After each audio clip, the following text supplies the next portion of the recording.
Now that I've ate and whatnot, back to what I was talking about.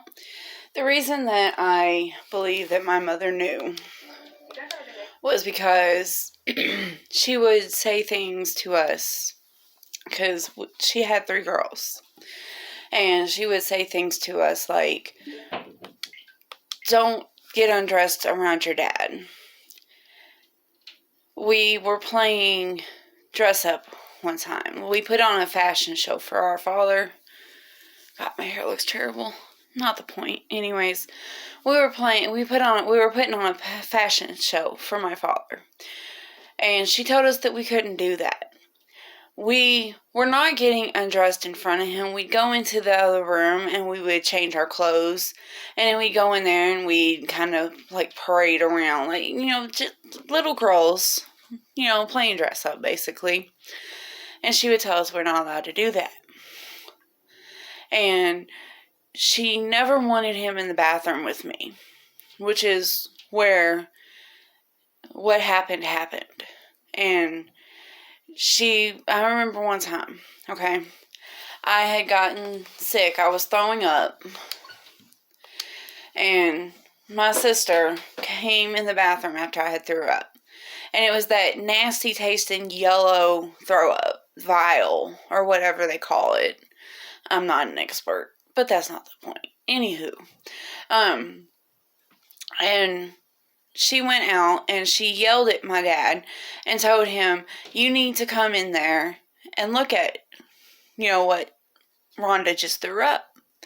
And he screamed at her, I can't be in the fucking bathroom with her. Your mom don't want me being in there with her. Well, I wonder why, motherfucker. Excuse my language. And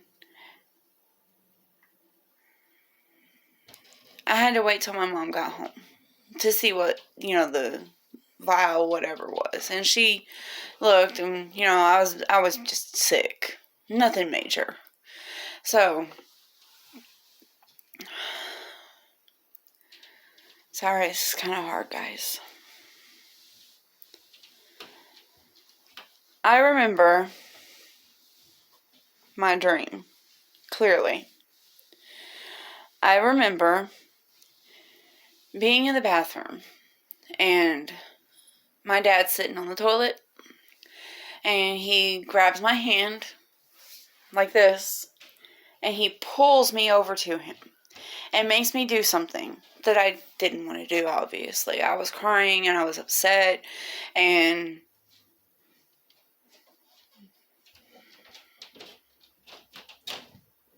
that dream has tortured me my entire life. And to realize that it wasn't a dream after all of those years, that was hard. It's still hard. To realize that my nightmare wasn't a nightmare killed me. Not literally, but you get the point. And the fact that my mom knew about it, and she knew what he was doing to her daughters, and she let it continue for years. She even let each one of us individually go live with my father without her or anybody else there. Why would you do that? Why would you continuously expose your children to someone who is harming them? Maybe not physically, but he's harming them. He's messing them up mentally. Like, I'm screwed up mentally. I'll be the first to admit it. But that doesn't mean that it makes it right. He shouldn't have been doing what he was doing. And the fact that my mother knew about it and did nothing is even worse. She did not try to protect me or my sisters in any kind of way. She allowed us to stay around him. And I'll never understand why. Because both my parents have passed away. So I'll never be able to confront my dad to ask him why he did what he did to me. I'll never be able to ask my mom why she didn't do more to protect me. And I don't know what to do about that. I really don't. And I'm at a loss.